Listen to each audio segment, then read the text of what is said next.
Hey everybody, my name is Rich Hanlin, and we are back at Mortgage Ballers. And if you're just taking a look for the first time, I have her. She is going to be spending some time with us today, Norma Souza.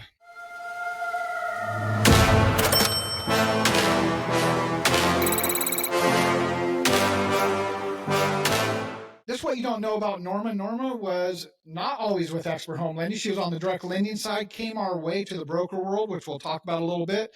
And in 2024, which I'm not even sure she was there the whole year, ended up being ninth out of 627 loan originators, her first almost full year in the broker world. And it's still growing for her. So she's already headed that direction again in 2025. Norma, thanks for giving me some of your time today, and welcome to the show. Thank you so much, Rich. I'm so excited to be here. Sorry it took me a while to get on here with you. It's not always easy to get the best of the best because you're going 100 miles an hour. You're always busy, but on top of that, you just spent some time out of the United States doing something else. If you feel comfortable sharing that, Oh, what yeah, were I you doing love with your talking time? about it. I was on a mission trip, and this is my second year going with my church. So I spend a week in Mexico, and we go with a lot of the youth here locally in the Sacramento area. And we spend a week out there, and we go to local churches and do kind of like a Bible study for the local churches. But it impacts them, but also our local high school students, which there's so much love that just gets poured into them. And it was an amazing, amazing experience. It's a little hard because, we leave work behind, but when you have a pretty good support system, it doesn't feel that bad. And this year I went better prepared compared to last year. So it was an amazing experience. And you get to take your cell phone on that, right? And your computer. Yeah, so I took my cell phone and my computer this year, but I did not even open up my computer once, which I'm really happy about. But I took it just in case.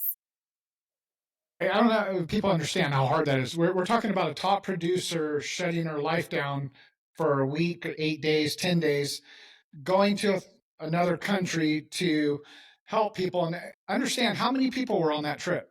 We had about 1,000 people there. Most of them were high school students. And I'll tell Wow. you, Rich, we were not in hotels. We did not have air conditioning. We showered in like just a few showers, and we didn't shower every day. We had porta potties for the bathroom, slept in like military style tents. It was not glamorous, but it was something that is so impactful for everybody, even for us. Like we go to help them, but what I got in return is just so much bigger, and it's just so like my spiritual growth, like when I come back, is like just on a high. So it was amazing. Yeah, I have people that do a lot of these trips. Speaking to you about the one they're going to go play basketball, but they get back and they realize that's a lot different outside the United States. Not everybody has the same amenities and things like, some of these kids are inner city kids out of Atlanta and they think they don't have a lot, but then they go to these and they're like, oh, wow, I'm going to stop complaining. Hmm.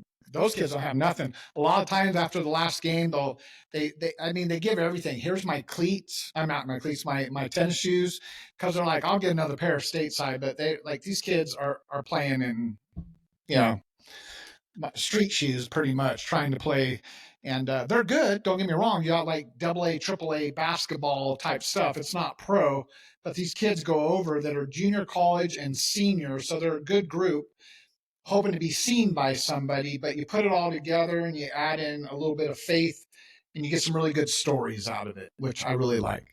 And you said it, just so in case people didn't hear us, where are you out of? So I am in Lincoln, California. So it's right outside of Roseville, about 30 minutes from Sacramento. So I'm in Northern California. Okay. And do you work from home or do you have like a commercial office? Both. So I do have Okay. an office. My assistant Elvia, who's been with me for 6 years, she's amazing. Yeah. So she really likes to work out of an office 5 days a week. She's not a work from home person. I would like to work from home. I do a lot of work. I'm very efficient working here, but I do go into the office to see clients or realtors. I do have a space for that, but I like to work from home. Nothing wrong with that. And that was one of my questions. You do this by yourself or have a team? So it sounds like there's two of you then? Yeah, so Elvia is my LOA, my partner. She's been with me for 6 years and she's so amazing, also bilingual. So I speak Spanish. So Oh, I there we am a go. bilingual loan officer. So I needed to have an Elvia, a Spanish speaking Absolutely. assistant. So she's been with me. And then also my husband, Evan, joined us at the end of last year. So he's been working on the team as well. And we're like still figuring out our structure working together because, working with your spouse can be a challenge, but it's also like, a blessing because there's no one else I could trust more than my husband. So it's been something that it's basically us three, and we are bringing on a junior loan officer right now. But it's all Spanish speaking except my husband. I was going to ask you if Evan was bilingual. So he just says, nope, here, take it. Yeah. How does that? So opposite, I brought your name up. I have a top loan originator from Utah. He's on Telemundo, different places, but all of his customers, he's really Spanish first, with secondary being English. And he asked me if any of our people, and I told him that you have that you're bilingual, you can do both. Because he's like, I've never really got into the California market. I didn't realize there was such a Hispanic presence in Utah, to be honest with you. And Julio's coming over, and I told him I'd like to put the two of you guys together because it's just interesting that you both are so strong in your Spanish speaking communities. And you both do it very different how you get your business and things like that. But he's well liked in his community. You're obviously very well liked in yours, being a top originator. And obviously, I think it's huge. I love seeing you do the bilingual stuff. How are you doing your forms? Does Arrive, your LOS system, have a button you can push? Can you do those in Spanish, or do they have to do it in English? There's a button now in Arrive that they'll do the Spanish speaking application, but honestly, I don't send out a lot the application for people to do it. I like to do it myself because, Okay. especially for Spanish speaking clients, because they're not as familiar with the technology or they'll like skip stuff. So I just do it and it gives me an opportunity to understand the client a little better, especially with like multiple jobs. Like, okay, like a lot of my Latino clients that I help sometimes work in construction and they have 3 or 4 jobs in 2 years. So it's like, okay, because it's like the work is over. So they move on to another Right. company. It's So more I project like to do the related. applications Yeah. myself. So I don't really use the long forms in Spanish. Okay. No, I was talking to somebody else. Dorita Ivy does a lot of first time home buyers, but I want to meet with them because, letting them fill out the application, how they fill it out, what they leave off. And she wants to get a full understanding because most of her debt ratios are so tight that if it's just off a little bit, so she's like, no, just come spend some time with me. So I love hearing that you do that because that's something I find that a lot of our industry has gotten away from. Um, just taking the application as it comes in. I'm like, are you at least going over the application, double checking some things on there? Because if have you seen the applications? I mean, I feel like it's so much overkill when I print them out, and I'm like, what are like, my God, it's just pages and pages and pages of questions, and God forbid you don't click one button right, such as, are you self-employed or do you work for a family member? Like, I didn't, it's just right in that right spot. And if they don't know to look for that, they're not loan officers. They don't know to look for that. So, all It right, ends up then. being double work, because if I Yes. have them do it, I'm still reviewing it with them. So I'm like, Right. hey, might as well just do it. Let's get it right. But sometimes I will have them start it. I'm like, hey, it gives me like a starting point and I'll finish it for you. Okay. But there's a lot that doesn't get filled out correctly, especially with some of my first time home buyers.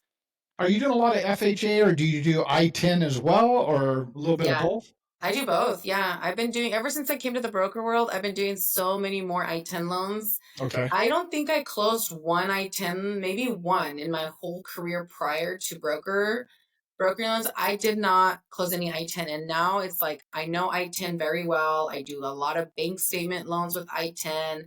I'm starting to do some DSCR with I-10 as well. So when someone's like, hey, I have an I-10 client, okay, cool, bring him. It's not even like a big deal anymore. Good. Good. I'm glad to hear it. I have not seen an I-10 DSCR, but I'm sure it exists when Mhm. you think about it. I'm glad to hear that. I just learned something. Let's look at this. So I do want to ask you this question because whenever I get just a little bit of time from somebody of your caliber, I do want to know what a day in the life of Norma Souza looks like. You wake up and you walk on water and the loans just flow in because it's so easy. That's what people think, right? But I have a feeling it's not as easy as people think. But what kind of, what does a day in the life of Norma look like? Yeah. So my day starts out, I wake up really early to go to the gym. I have to Okay. go to the gym. I usually do about 3 days in the morning at 5 a.m. in the morning. So I do a weight training class, and then I'll do some cardio on the days that I don't go at 5 a.m. But I have to get some kind of workout in. This job can be so stressful, and you can really let yourself go doing this job, and just you can easily put in 10, 12-hour days and be working, but I can't do that anymore. So I really prioritize my workouts. And so I Hmm. work out in the morning. I have two little kids. I have a 6-year-old and a 9-year-old. So I'll come Good home. ages. Yeah. So I'll come home and help them get ready for the day. And my husband and I, we split the load. Like one kid goes here, one kid goes there. So we kind of we take that morning off. We're not really working from like 6:30 to like 8:30 because we're getting everybody ready. And then after 8:30, it's when I start like, okay, where are we at? Elvia goes in at 8:30. We kind of catch up on our emails.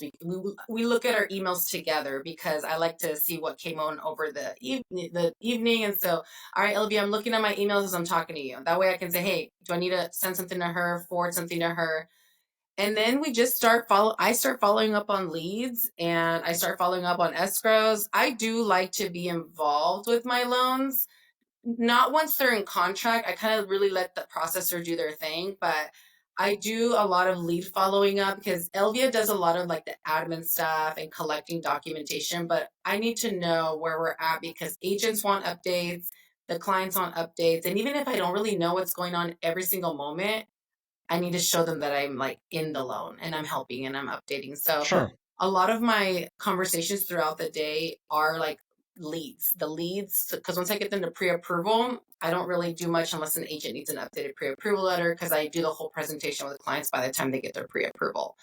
But I also do a lot of I volunteer in my kids' schools, so it's a big part of my everyday that I volunteer a couple days out of the week, and I volunteer in my kids' classroom, and I also that's like during the day stuff. And then in the evening, my kids are in sports and they're doing, different activities. But I do set some evening appointments throughout the week where I'm taking calls from like 5 to 7. Seven's like my max. I don't really do calls after 7. But that's not every day during the week. That's about 3 of the 5 weekdays that I'll do evening calls. But I do my during the week, during that early hours of the day, I do work, but I also do a lot of stuff for the kids. So they're little and they're growing up so fast. Like I love being a part of their everyday life. And I used to have help for everything. And now I really like, okay, I need to do this myself with them because they're just getting big and I want them to know that I'm there and that I'm not always working. So I've really changed my routine over the last couple of years on Right. how much I work while my kids are around me. Well, I mean, when they look back, I think as they start to figure it out, they haven't. The kids are pretty smart.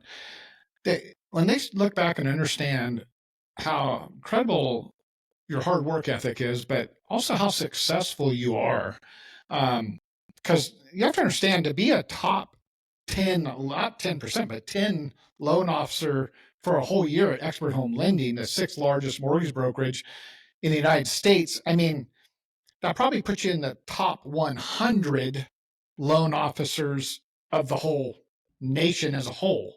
I mean, that's how high those numbers were when you start to really, line it up with even the other people that are out there.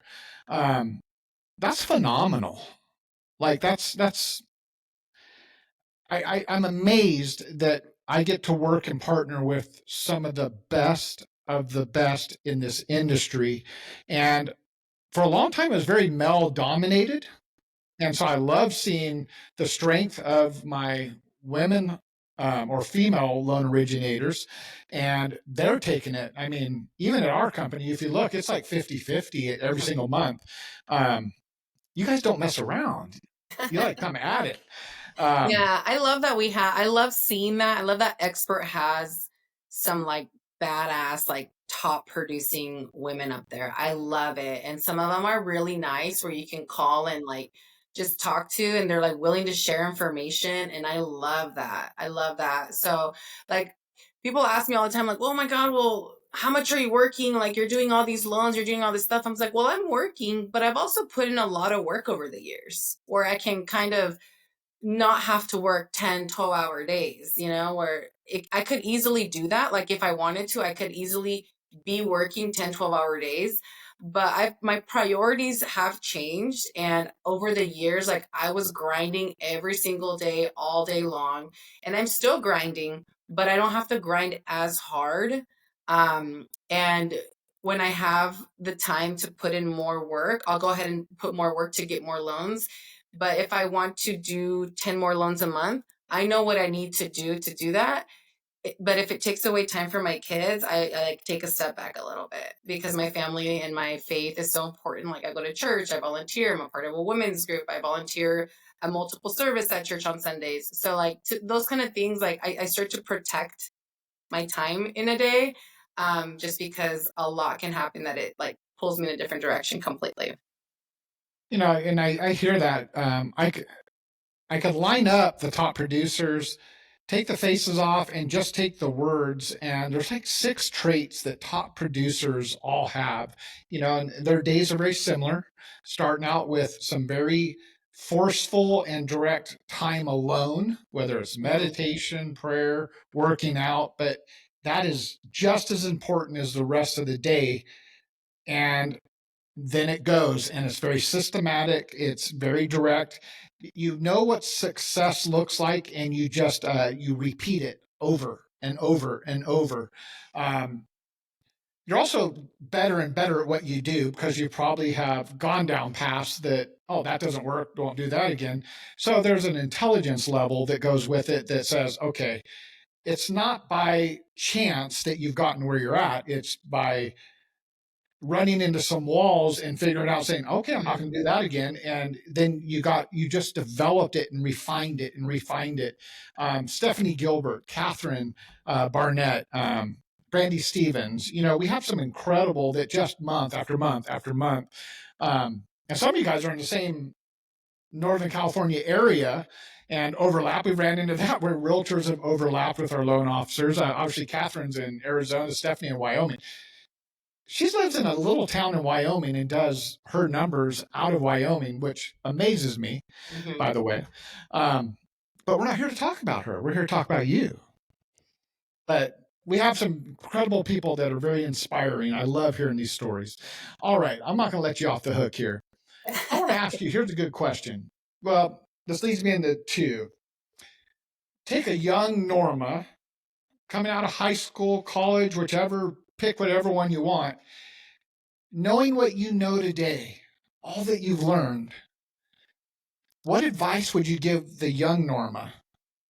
Because I don't know if you went to college or if you just went right out of high school and started life, but whatever that point was, if you could go back and tell her how to get ahead faster in life, what would that advice be? Well, I did go to college and Where'd you go I to college? graduated. I went to Chico State. So Uh-oh. I got my bachelor's in criminal justice and I wanted to go into probation and have like, do all that. But when I was in college, I was working at Verizon and I was making really good money being in college. And so sales wasn't something that I thought I was going to be good at. So I went into it, learned a lot, very thankful for my time there. But I eventually, as the years went on, and I got married, and I had my first daughter. I was like, I don't want to be somewhere where I'm working for someone else. I want to be able to have flexibility, be able to call the shots, be able to really make some good money. And my had I known what I know now, I wish I would have gotten into this sooner and started out with a mentor from the beginning. Okay. And my first year and a half in lending was kind of like I didn't really do much. I didn't really make a lot of money. How Um, long have you been in lending? Can I ask that? since 2000, I got licensed in 2016. So 2017 was really like my first year All right. doing it, but I wasn't doing much. So I would say like getting a mentor, working with someone that's crushing it, even if you're just doing basic things, like don't think of like, oh, I'm gonna go and make all this money right now. If I'm not making it in the first year, like I'm not gonna, I'm gonna change to something else. Like it takes years to really get good at something. So I would say like getting a mentor, working in an office where someone is crushing it, even if you're not very making very much, because you can learn so much from a top producer, and then having a mentor for the first couple years. If it costs you money, it's an investment. Like you're investing in yourself. And really that was like a turning point for me when I really had someone showing me the way to do business in an organic way, which is realtor relationships. I did group coaching. I read Kelly Resendez's book, which she's an amazing coach here in I our know who that is. area. And I've had some coaching with her. I even have coaching with her today. So like to me, I feel like had I known what I know sooner, I would have gotten into like mentorship sooner. So if somebody was looking to get into mortgage, it's like, cool, go get licensed, go do like admin basic stuff for somebody, work your way up so you can learn a little tiny bit more. And then when you're ready to really go in, is to have a team that can support that, because trying to figure it out by yourself can take years. But if you're with somebody that's doing it, then it's can take a lot of time, can save you a lot of time. So I have a lot of people that they say I can't afford a processor. I can't afford to advertise. I'm like,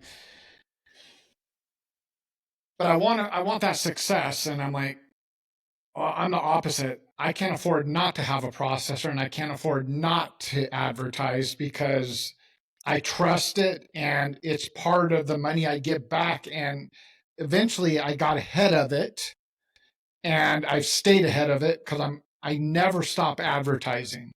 Um, if I have too much, then I work out deals with other loan officers, or I build a team that I can feed some of that too. Because apparently, if I'm getting too many leads, things like that. But we hold on to things, and it's like Norma is worth a lot when she's in this zone right here. But if I keep pulling her back because, oh, Norma, I need you to go get your own coffee, I mean, I'm getting kind of minimal here. But, having a routine, you guys are splitting up the kids in the morning to get things done versus you trying to take it all on by yourself. You guys have figured it out. This works for us, but it also keeps us in this zone for the longest time of the day. So you're shooting them 3-pointers out there all day long I can give you 20 extra shots on the day at somebody, because what a difference it makes over the course of a month. 2 loans over and over versus not having those 2 loans versus an extra 4, 5, 6 loans. Um, it's a huge difference, and it's very life changing, things like that. And I've watched you do that. I've watched you just every month just keep getting better and better and better.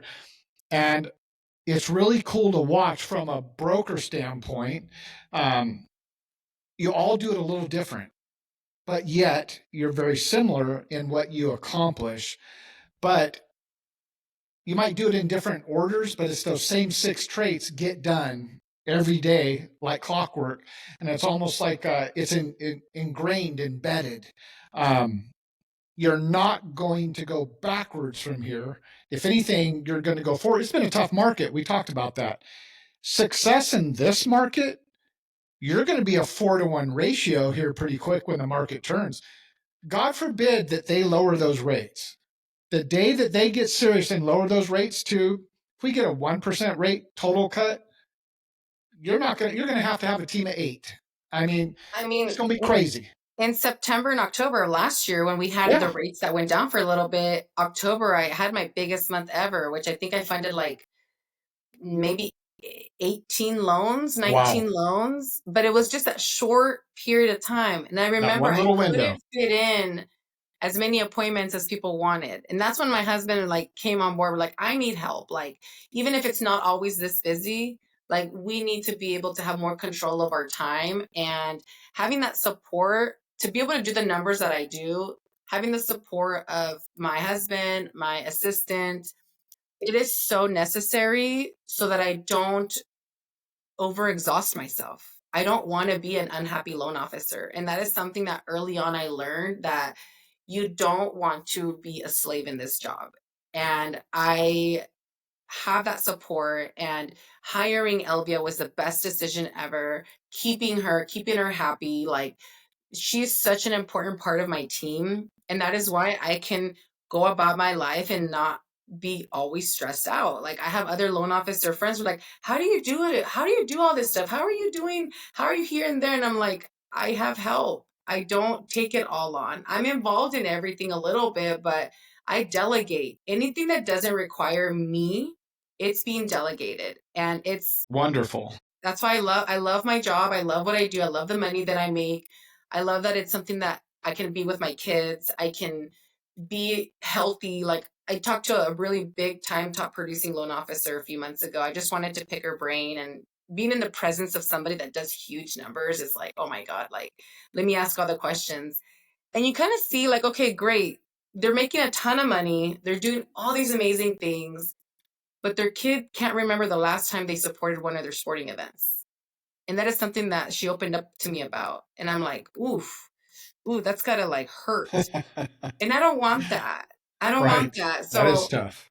it's like I have help so that I can live a comfortable, good life with my work, with my kids, with my husband, with my church. Like, I have such an amazing life, and I don't even know, like, I don't feel like I work crazy, like, I've built my name, I've built my relationships with my agents, and I continue to get new agents, and it's not that hard anymore.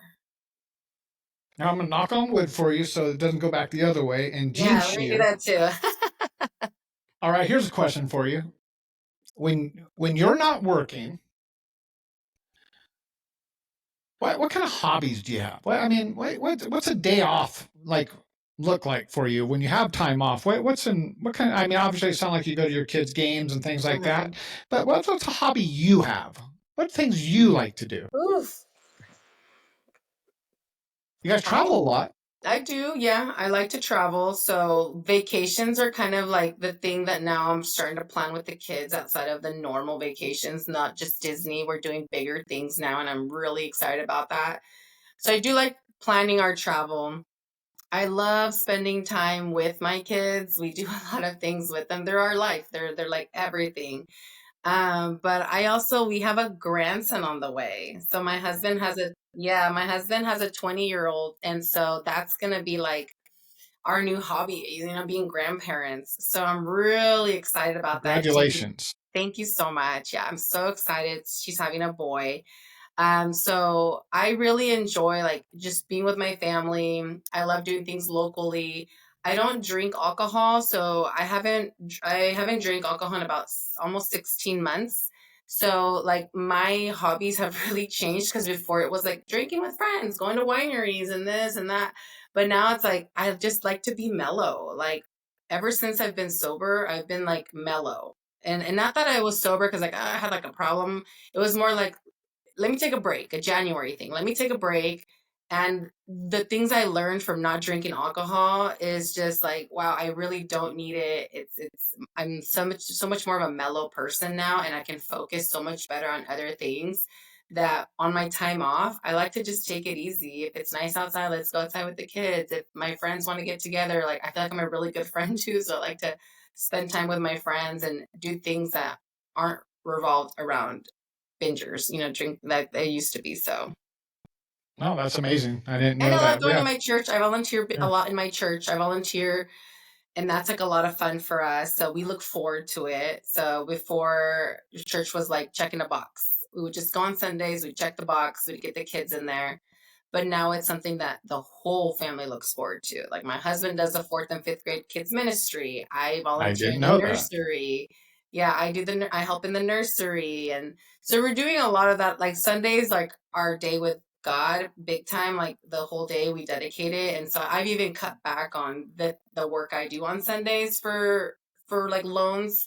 I do protect at least like my first half of the day. Somebody absolutely needs something from me, after 4 p.m. is when I'll really like do something if I need to. But Sundays are super important for our family. No, that's something you shared with me that you recently did. Um, I mean, maybe I shouldn't said that because maybe you don't want to share that, but No, you it's shared okay. with me. I'm really open about my faith. I love it. I'm so thankful to What was that? God. Well, you just recently did something. I just got baptized and it was so amazing. Like the support, the love.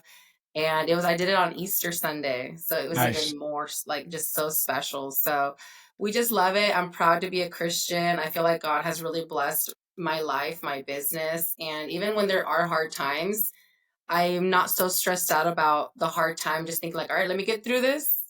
And then I'm going to realize why that's happened. And there's always questions that are answered.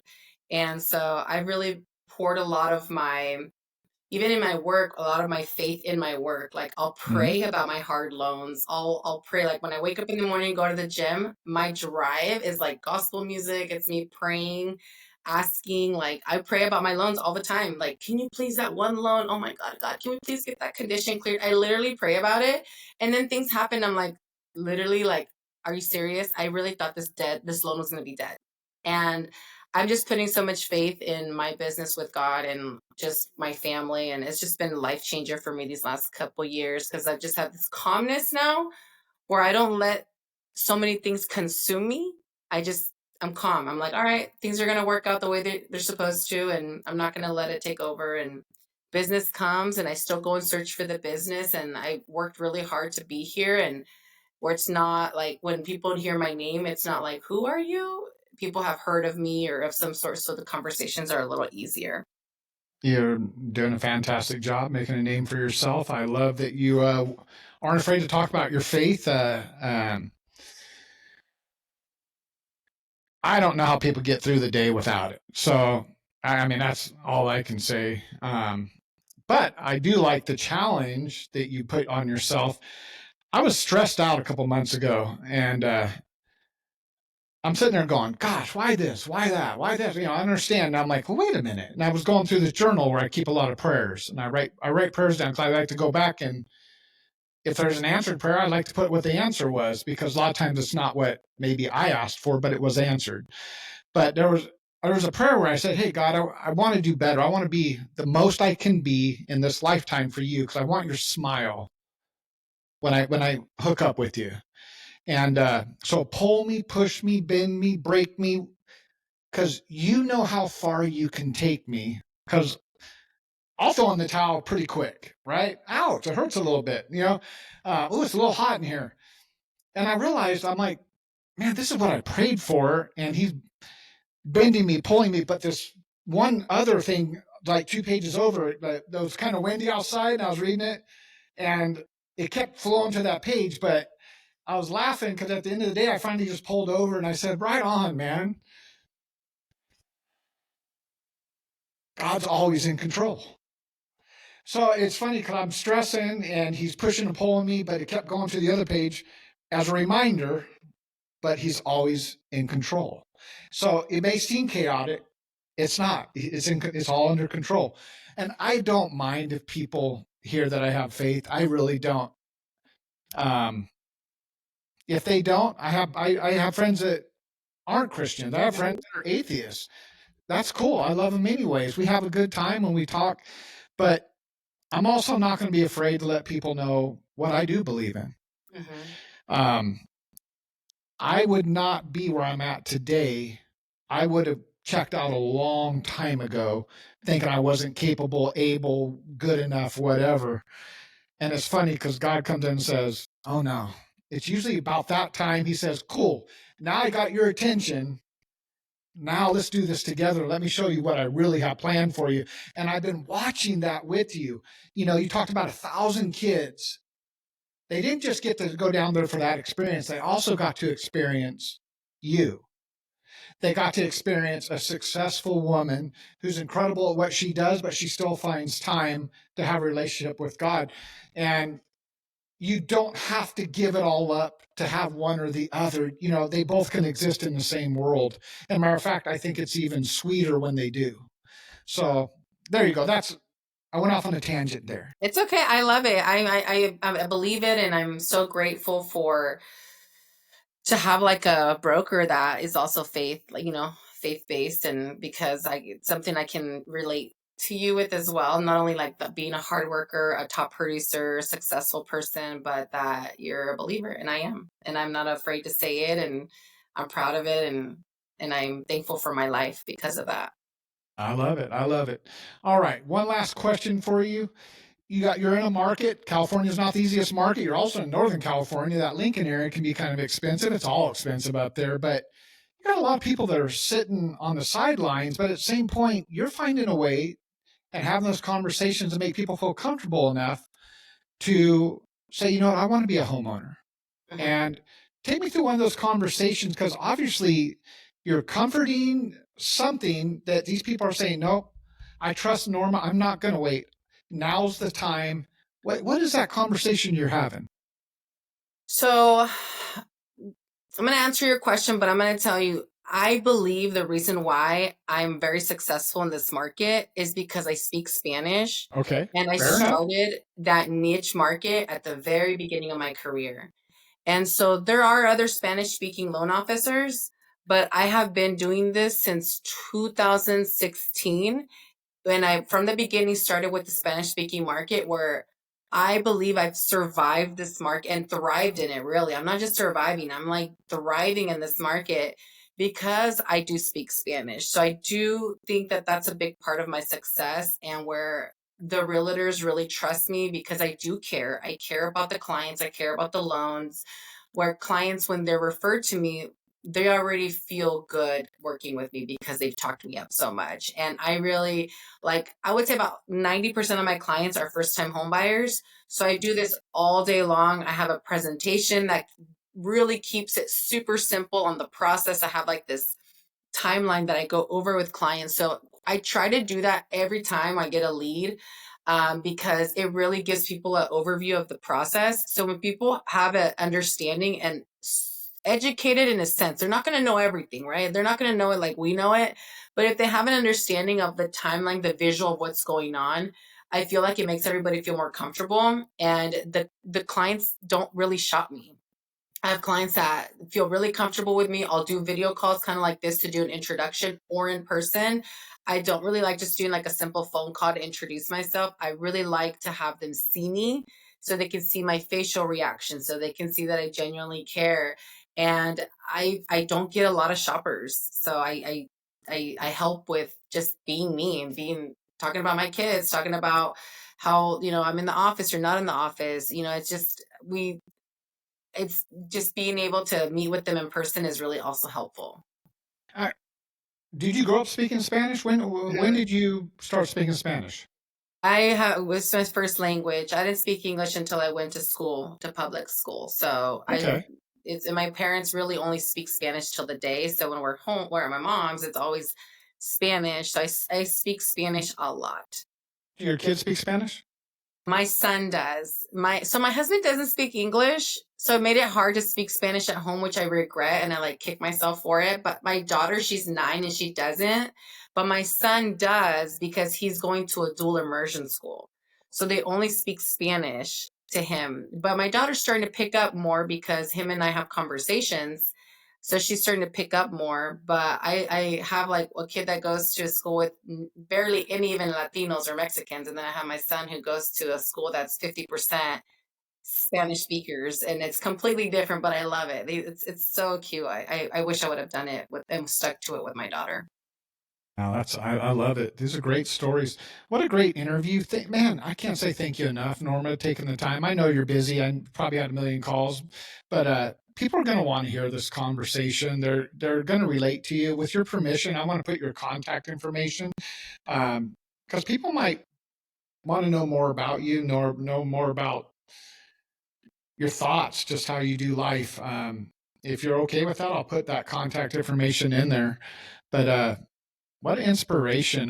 This was one of the ones I've been waiting for a lot of reasons, but I think people will figure that part out as they listen to it.